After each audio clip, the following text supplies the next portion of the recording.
ನವರಾತ್ರಿಯೊಳಗ ನಡೆಯುವಂಥ ಈ ವಿಶೇಷ ದೀಪಾರಾಧನೆ ಏನದ, ಏನಿದರ ಹಿನ್ನೆಲೆ ಅಂತ.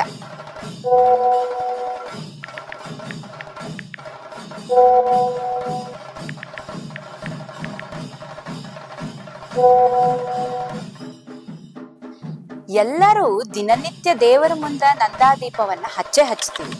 ಆದ್ರೂ ಈ ನವರಾತ್ರಿಯೊಳಗೇನು ವಿಶೇಷ ದೀಪಾರಾಧನೆ, ಯಾಕೆ ಈ ಆಚರಣೆ, ಇಲ್ಲಿ ಹಚ್ಚುವಂಥ ಈ ನವರಾತ್ರಿಯ ದೀಪಾರಾಧನೆಗೆ ಏನು ವಿಶೇಷ ಮಹತ್ವ ಅಂತ ಒಂದು ಜಿಜ್ಞಾಸ. ಅದಕ್ಕೆ ಉತ್ತರ ಏನಂತಂದ್ರ, ಇಲ್ಲಿ ನವರಾತ್ರಿಯೊಳಗ ಲಕ್ಷ್ಮೀ ದೇವಿ ವಿಶೇಷವಾದಂಥ ಶ್ರೀ ಭೂದುರ್ಗಾ ಅಂಬುವಂಥ 3 ರೂಪದ ಉಪಾಸನೆಯನ್ನ ತಿಳಿಸ್ತಾರೆ. ಈ ದೀಪದಲ್ಲಿ ಲಕ್ಷ್ಮೀ ದೇವಿಯ ವಿಶೇಷ ಸನ್ನಿಧಾನ ಅದ ಅಂತ ಹೇಳ್ತಾರೆ ಶಾಸ್ತ್ರದೊಳಗೆ. ಯಾಕಂತಂದ್ರ ಕತ್ತಲೆಯನ್ನ ಓಡಿಸುವಂಥದ್ದು ದೀಪ. ಅಜ್ಞಾನವೆಂಬಂಥ ಕತ್ತಲೆಯನ್ನ ಓಡಿಸುವವಳು, ಅವಳು ಜ್ಞಾನಕ್ಕೆ ಅಭಿಮಾನಿಯಾದಂಥವಳು, ವೇದಾಭಿಮಾನಿ ಅಂತ ಅನಿಸ್ಕೊಂಡಂಥವಳು ಶ್ರೀ ಮಹಾಲಕ್ಷ್ಮೀ ದೇವಿ.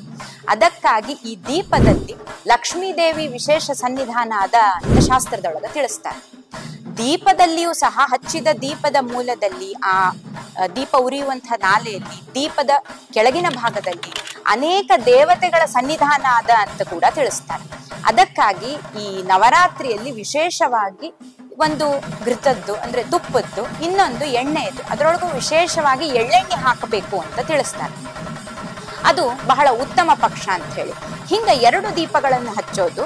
ಕೆಲವೊಬ್ಬರ ಮನಿ ಒಳಗ 4 ದೀಪಗಳು, 6 ದೀಪಗಳು, ಹಿಂಗ ಅವ್ರವ್ರ ಮನಿ ಪದ್ಧತಿ ಹೆಂಗದನೋ ಅಂತೂ ನವರಾತ್ರಿಯಲ್ಲಿ 9 ದಿವಸ ದೀಪಾರಾಧನೆಯನ್ನ ಮಾಡುವುದು, ಈ ರೀತಿಯಾಗಿ ನಂದಾದೀಪಗಳನ್ನ ಪ್ರಜ್ವಲಿಸೋದು ಒಂದು ವಿಶೇಷವಾದಂತಹ ಆರಾಧನೆ ಅಂತ ಪ್ರಾಚೀನರು ಮೊದಲಿನಿಂದ ಮಾಡಿಕೊಂಡು ಬಂದಂತಹದ್ದು. ಅದು ಮಧ್ವರ ಹೃದಯದಲ್ಲಿ ಉಡುಪಿಯಲ್ಲಿ ಸಿಗುತ್ತೆ ಎನ್ನುವ ಏಕೈಕ ಕಾರಣದಿಂದ ಕೃಷ್ಣ ದ್ವಾರಕೆಯನ್ನು ಬಿಟ್ಟು ಉಡುಪಿಗೆ ಬಂದಿದ್ದಾನೆ. ಇದು ನಮ್ಮ ಆಚಾರ್ಯರ ಮಹಿಮೆ.